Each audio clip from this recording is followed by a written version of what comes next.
오늘 우리가 함께 나눌 하나님의 말씀은 구약성경 다니엘서 7장 1절부터 8절까지 말씀입니다.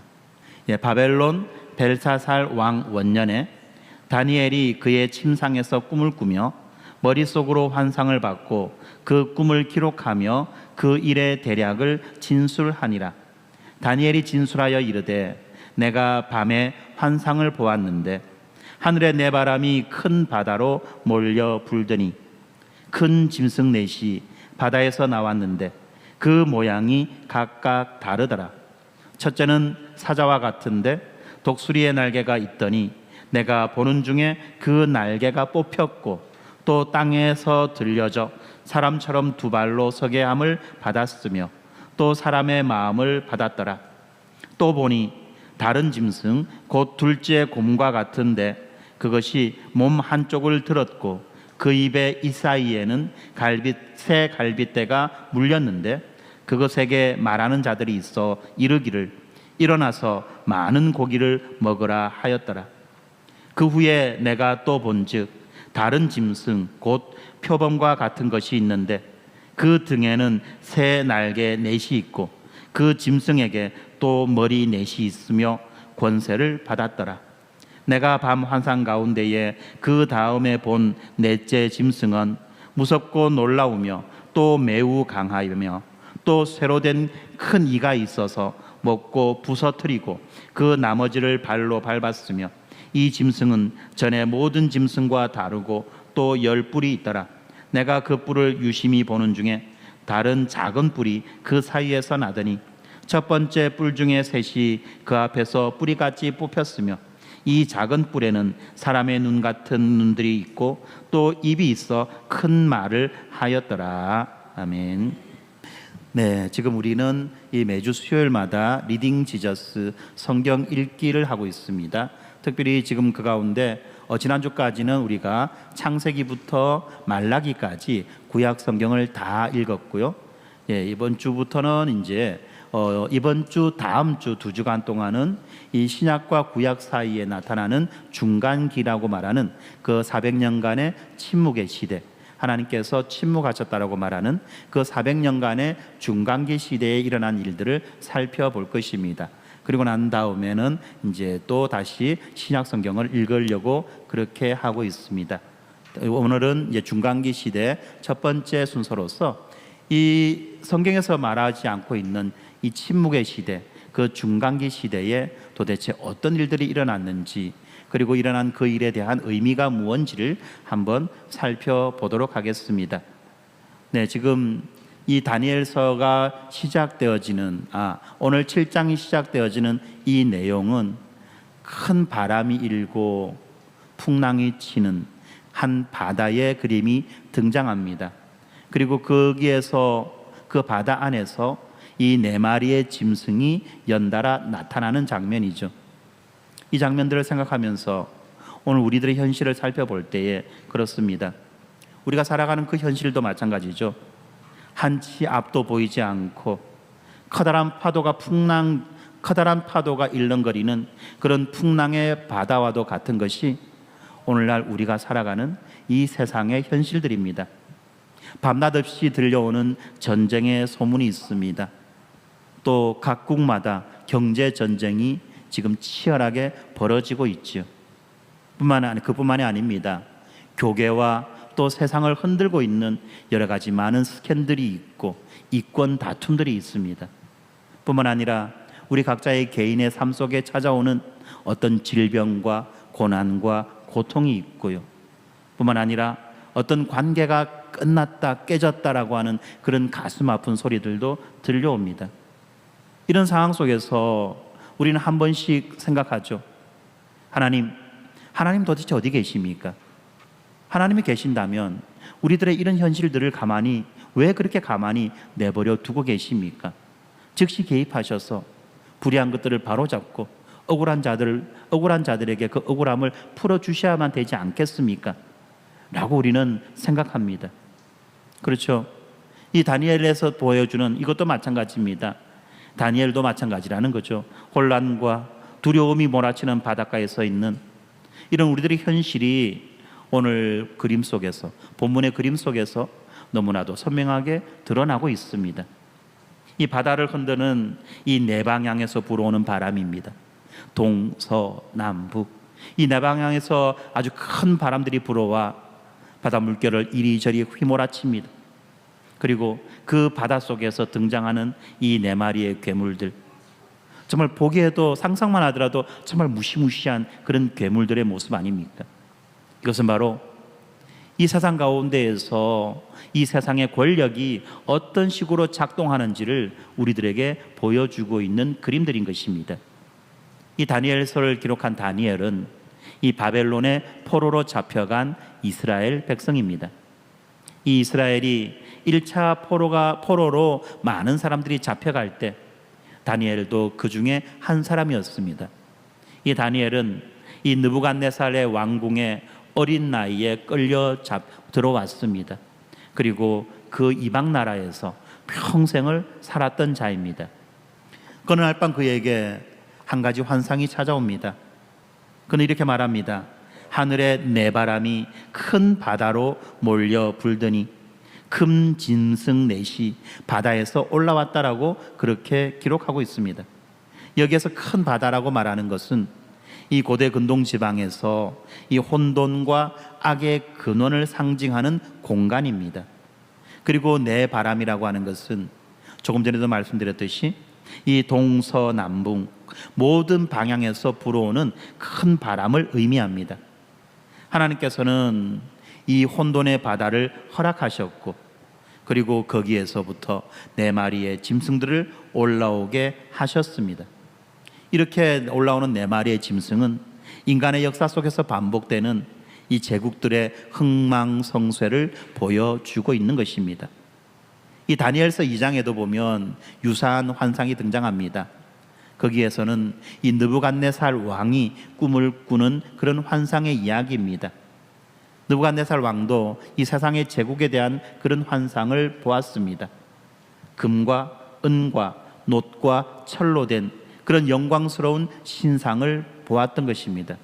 그렇지만 오늘 본문에서 하나님께서는 이 다니엘에게 느부갓네살 왕이 보았던 그런 권력들, 영광스럽게 보이는 그 세상의 권력들을 이 사자와 곰과 표범과 그리고 말할 수 없는 괴물, 철이빨을 가진 괴물, 조금 아이들 표현으로 말하면 임플란트한 괴물이죠. 그 괴물을 보여주었습니다.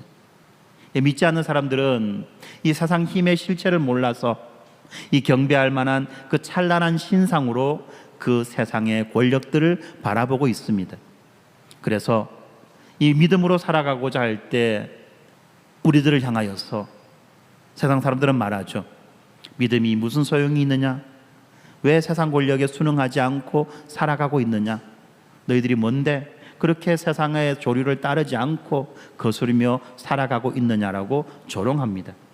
그러나 하나님은 우리의 눈을 밝혀주십니다. 그리고 이 세상 권력의 진실들을, 실상들을 보여주시죠. 저것들은 짐승이다.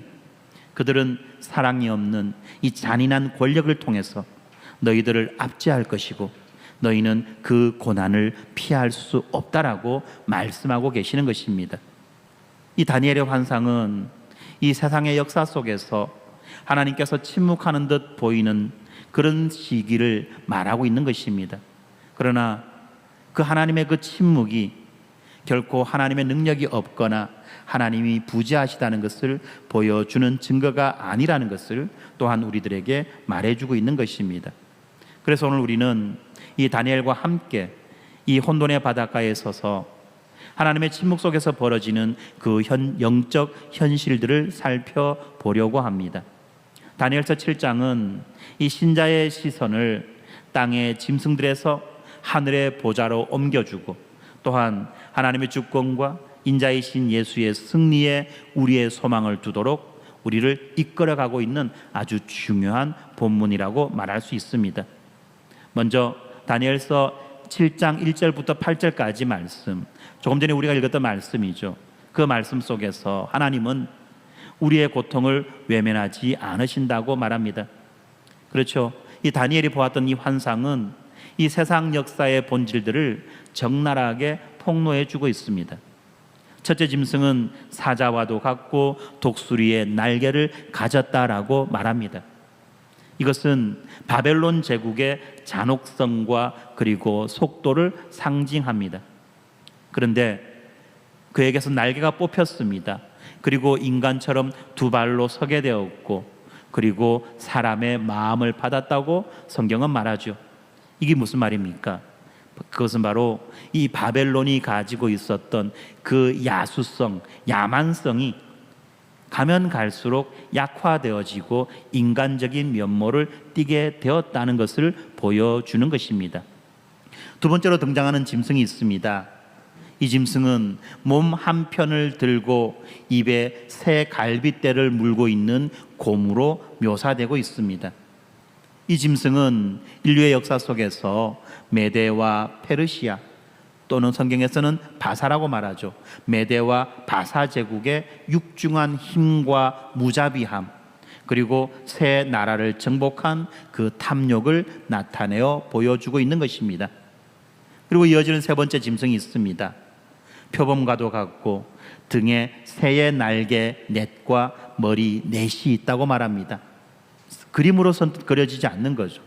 무슨 짐승일까 상상이 되지 않을 정도로 참 희한한 짐승입니다. 이 짐승은 역사 속에서 이 알렉산더 대왕이 이루었던 그 헬라 제국을 상징해 주고 있습니다. 번개처럼 빠른 정복 속도로 성장한 제국이 바로 이 헬라 제국입니다. 알렉산더 대왕이 어린 나이에, 젊은 나이에 이 세상을 정복할 때 얼마나 빠른 속도로 점령했는지 우리는 인류 역사를 통해서 알고 있습니다. 그런데 그렇게 점령했던 그 광활한 영토가 이 알렉산더가 젊은 나이로 죽자마자 그의 부하 장수인 4명의 장수들에 의해서 이 영토가 분할되어 통치되었습니다. 바로 그 이야기를 지금 이 세 번째 짐승이 보여주고 있는 것입니다. 그런데 이 네 번째 짐승은 앞에 있는 짐승들과는 비교할 수 없을 만큼 무섭고 놀랍고 또한 힘이 강력하다고 성경은 말하고 있습니다. 쇠이빨로 먹이를 씹어서 부러뜨려서 삼키고 있습니다. 뿐만 아닙니다. 성질이 얼마나 포악한지 그가 먹다 남은 것은 발로 짓밟고 있습니다. 보통 짐승들은 어떻습니까? 자기가 실컷 먹고 배부르게 먹고 난 다음에는 남은 거는 뒤도 안 돌아보고 그냥 떠나가죠. 그러면 그 남은 것들을 다른 짐승들이 와서 또 먹고 하는데 이 짐승은 그렇지 않다는 겁니다. 자기가 쇠이빨로 그 먹이를 뜯어먹습니다. 뼈를 으스러뜨려 가면서 개걸스럽게 뜯어먹습니다. 그리고 그가 배부르게 먹고 남은 것은 다른 짐승들이 먹지 못하도록 발로 짓밟고 있다는 것입니다. 그런데 이 괴물에게는 10뿔이 나 있다고 말합니다. 이 괴물은 바로 로마 제국과 그 이후에 나타날 모든 강대국들의 폭력성을 집대성한 존재라고 그렇게 많은 학자들이 말하고 있습니다. 그런데 그 10뿔 사이에서 작은 뿔 하나가 솟아오르고 있습니다. 그 뿔은 특이하게도 눈과 입을 가지고 있는 뿔입니다. 그 뿔은 사람의 눈처럼 지성을 가지고 있었고 하나님을 모독하는 큰 말, 과장된 말을 하고 있다고 성경이 말하고 있죠.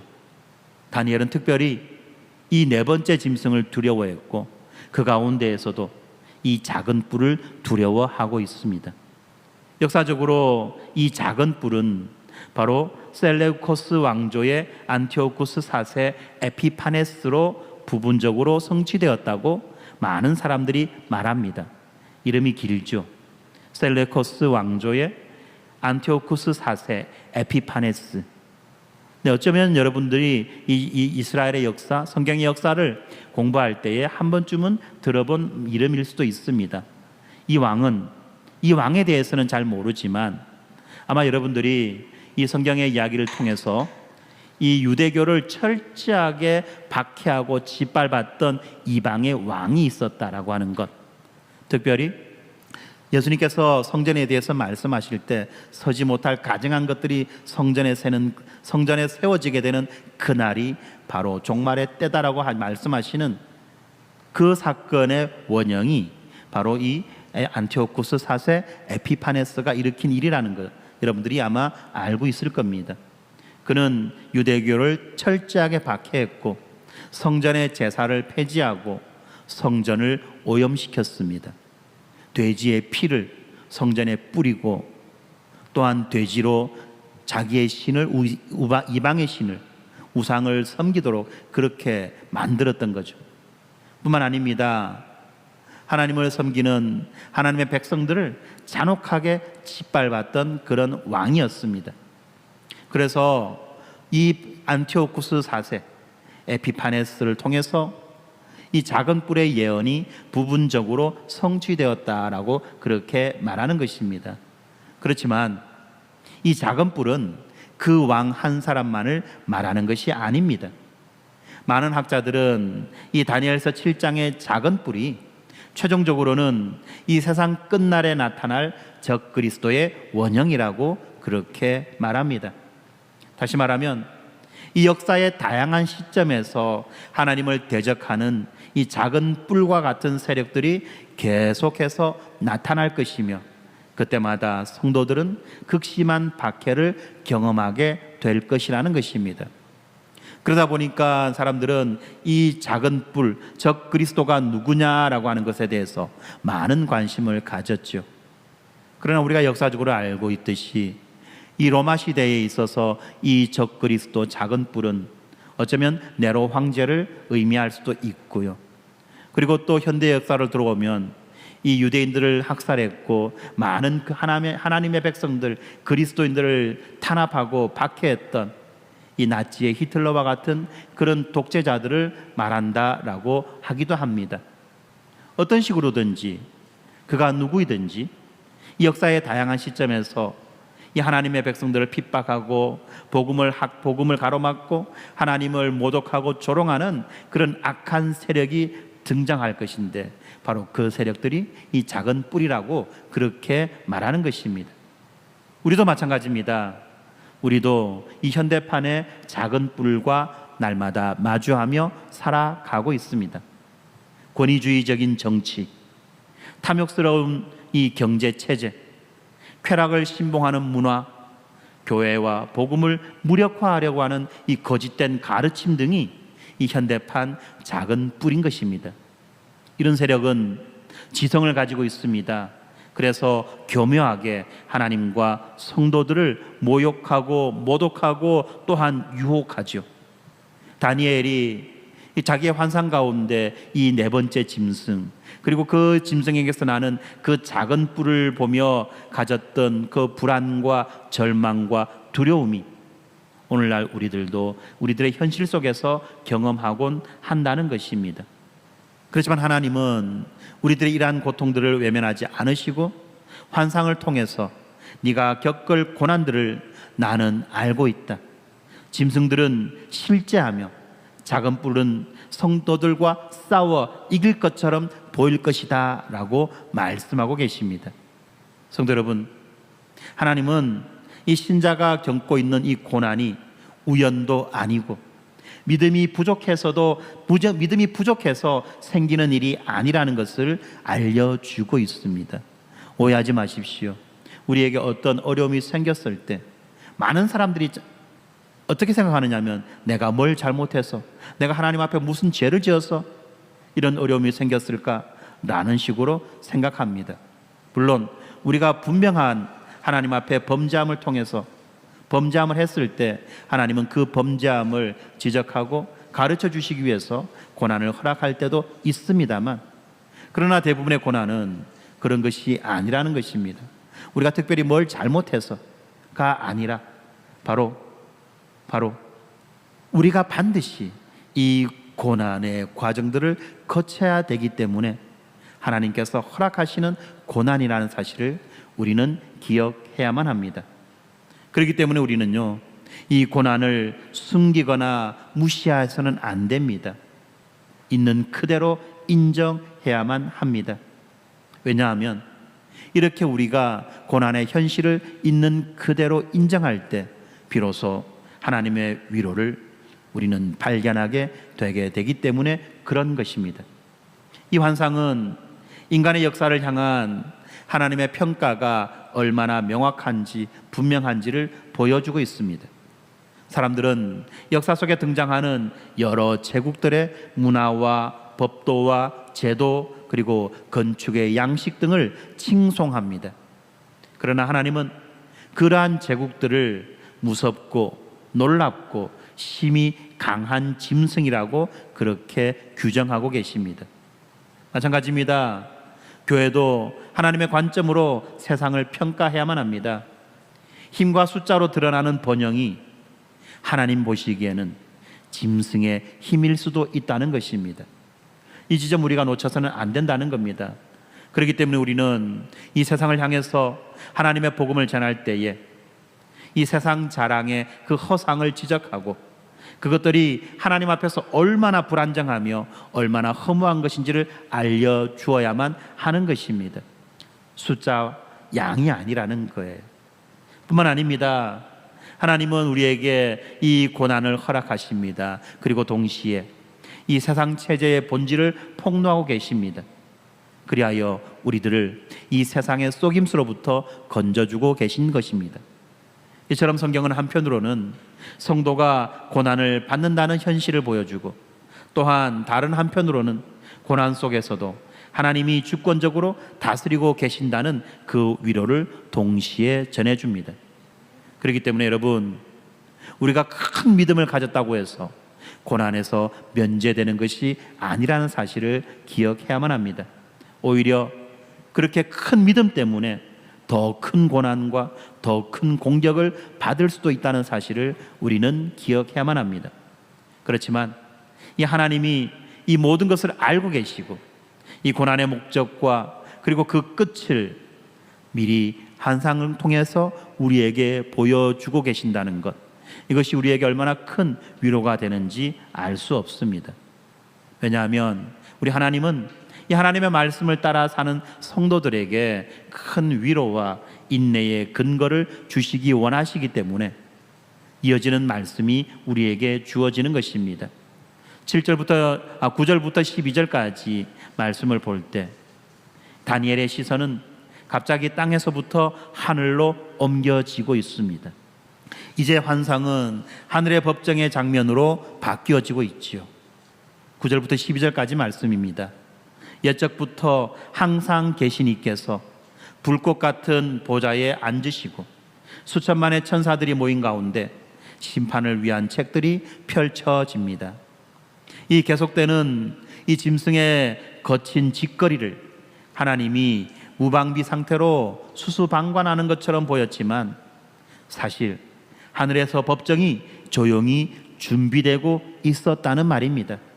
하나님께서는 지금 모든 것을 기록하고 계셨습니다. 세상이 보기에는 하나님이 침묵하시는 것 같았지만 그것은 하나님께서 심판을 선포하기 직전에 침묵이었다는 것입니다. 그렇습니다, 여러분. 하나님이 침묵하시는 것, 이 하나님의 침묵은 무관심이 아닙니다. 그것은 심판이 미루어지는 것이며 회개의 기회가 주어지는 것입니다. 하나님께서는 우리 악인들이 회개하고 돌아오기를 오래오래 참고 기다리십니다. 하지만 그분의 인내를 세상 권력들은 자신의 교만과 폭력의 기회로 여기고 하나님의 그 인내의 한계를 시험하고 있죠. 다니엘은 이 네 마리 짐승이 차례로 등장하고 마지막 짐승의 작은 뿔이 교만하게 떠드는 것을 봄과 동시에 지금 하늘에서 이 법정이 준비되는 것을 보고 있는 것입니다. 이것은 우리들에게 이 보이는 현실이 전부가 아니라는 사실을 일깨워 주고 있습니다. 이 세상의 역사에는 하나님의 개입이 전혀 없는 것처럼 느껴지는 그런 순간들이 있었습니다. 특별히 지금부터 우리가 살펴보고 있는 이 400년간의 침묵기, 예언자의 음성이 끊어졌던 이 중간기 시대가 대표적인 그런 경우입니다. 그리고 그 기간 동안에 이 안티오쿠스 4세는 마음껏 하나님의 백성들을 짓밟았습니다. 그런데 이미 우리가 알고 있듯이 이 다니엘이 보았던 이 환상은 이 400년간의 중간기 이전에 기록되었고, 하나님은 미리 이 사건들을 예언해 주심으로써 자기의 백성들을 위로하고 계신 것입니다. 하나님이 침묵하시는 것처럼 보이는 이 시기에도 하나님의 계획과 하나님의 심판은 변함없이 준비되어졌고 진행되어지고 있는 것입니다. 짐승들이 아무리 강해 보여도 하나님은 그들의 권세가 영원하지 않다는 것을 알고 계십니다. 그들의 시간은 제한되어 있었고 그 능력의 한계는 하나님의 주권 아래에 있었습니다. 그래서 이 다니엘서 7장에 이어지는 말씀은 짐승들의 통치 이후에 옛적부터 항상 계시니가 좌정하시고 심판이 시작되는 이 천상의 법정 장면으로 이어지는 것입니다. 이 천상의 심판을 통해 모든 짐승, 이 세상의 제국들은 멸망하고 권세를 빼앗길 것입니다. 그렇습니다. 하나님은 이 세상 역사를 주관하고 계십니다. 악의 세력이 아무리 강대해 보인다고 할지라도 이 하나님의 주권 아래에 제한되어 있으며 하나님의 심판이 임하면 이 모든 것들은 사라지고 말 것입니다. 우리가 생각하기에는 하나님이 너무 오랫동안 기다리시는 것 같고 악이 승리하는 것처럼 보이지만 실상은 이 심판의 도래는 확정적입니다. 그래서 이 베드로 사도도 주께는 하루가 1000년 같고 1000년이 하루 같다라고 말하면서 이 하나님의 오래 참으심이 사람들의 회개를 위한 것임을 강조했습니다. 그렇지만 여러분, 심판은 마침내 오고야 말 것입니다. 우리가 직면하는 이 고난과 부조리 속에서도 하나님은 묵묵하게 일하고 계십니다.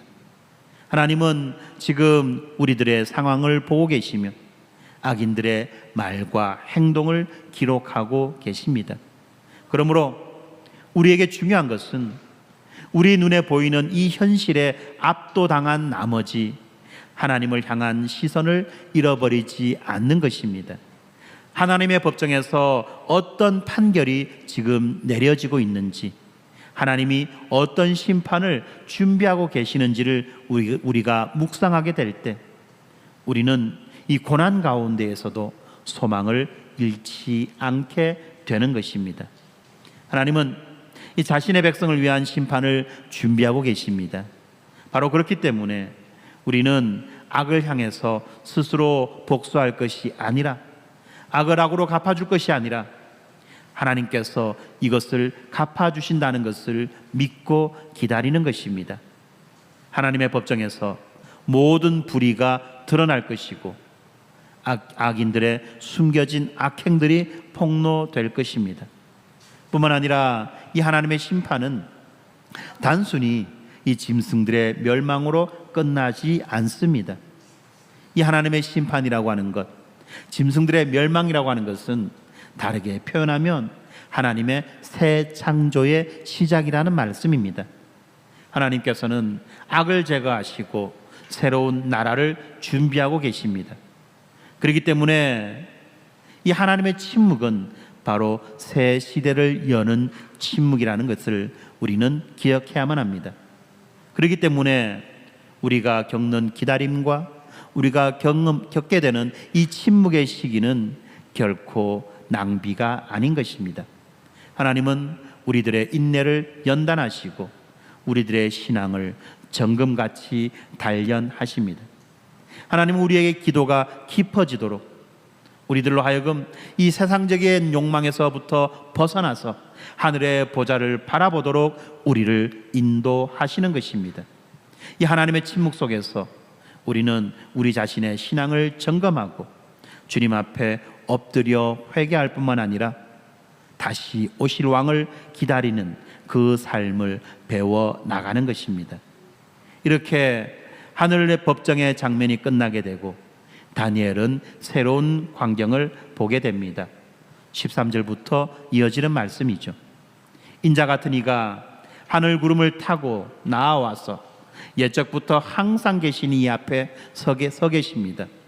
그리고 그분에게 영광과 권세와 영원한 나라가 주어집니다.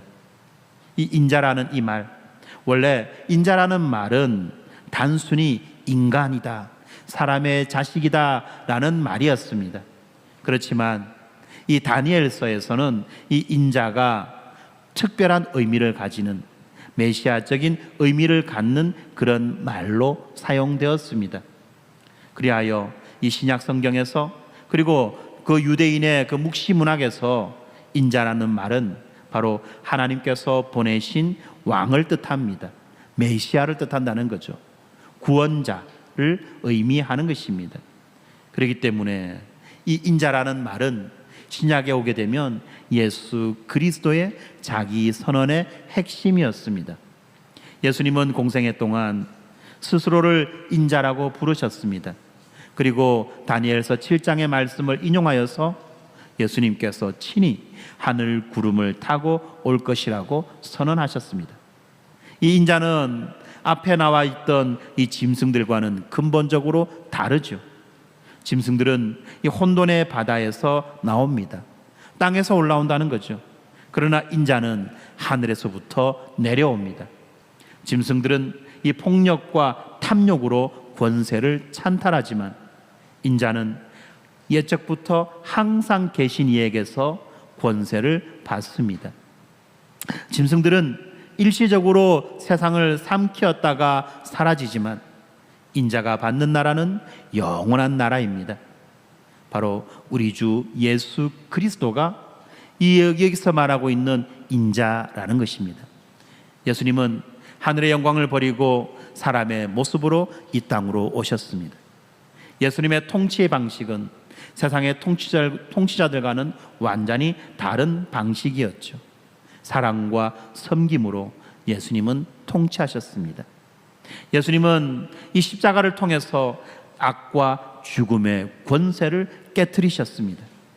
그리고 예수님은 더 크고 강력한 짐승이 되어서 세상 제국들을 무력으로 제압하신 것이 아니라 예수님 자신을 희생하심으로써 이 세상 제국들을 이기시고 승리하셨던 것입니다.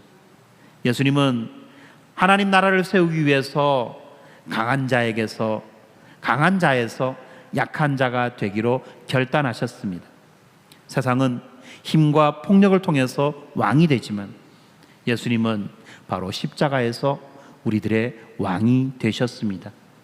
바로 이 지점에서 하나님의 그 구원의 방식과 세상에서의 그 승리의 방식이 서로 대조를 이루고 있습니다.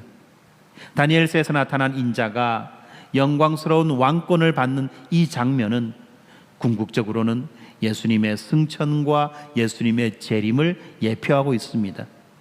그래서 요한계시록은 예수님의 재림을 묘사할 때에 다니엘서 7장 13절의 말씀을 원용하지요.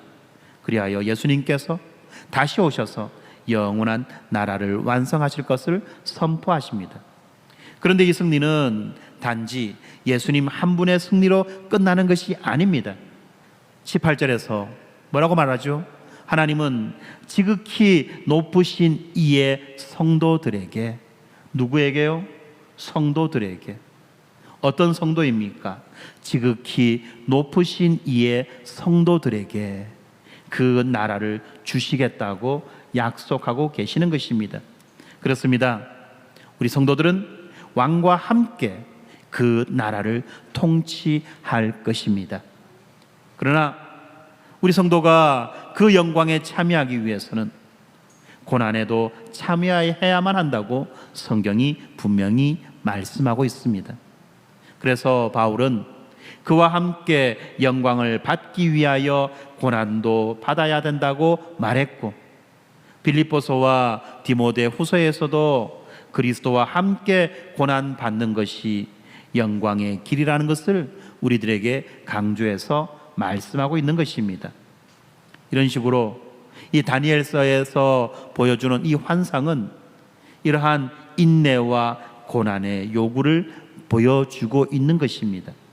성도들은 이 작은 뿔의 박해 속에서도 신앙을 지켜야만 하고, 그리하여 결국 인자와 함께 영원한 나라를 상속받게 될 것입니다. 그러므로 우리가 겪는 고난은 결코 헛된 고난이 아닙니다. 우리들에게는 이 확실한 결말이 있습니다. 예수님께서 이미 승리하셨고, 그리고 그 승리를 우리에게 나누어 주십니다. 우리가 눈에 보이는 그 짐승들의 세력을 두려워하지 않는 이유가 바로 하늘 구름을 타고 올 인자를 알고 있고 그 인자를 믿고 있기 때문인 것입니다. 그분이 다시 오시면 모든 짐승은 멸망할 것이고 모든 작은 뿔은 뿌리채 뽑혀 나갈 것입니다. 그리고 우리는 우리의 왕과 함께 영원한 나라를 다스릴 것입니다. 이 소망이 현재의 고난을 견딜 힘을 줄 뿐만 아니라 우리의 눈을 들어 하늘을 바라보게 하며 이 혼돈의 바다에서 우리의 구원을 선포하게 해주는 것입니다. 이제 말씀을 맺겠습니다. 하나님이 침묵하실 때 우리는 본능적으로 두려움과 의심에 빠집니다. 그러나 오늘 우리가 살펴보았던 이 다니엘서 7장의 말씀은 하나님의 침묵 속에 담겨져 있는 메시지를 보여주고 있습니다.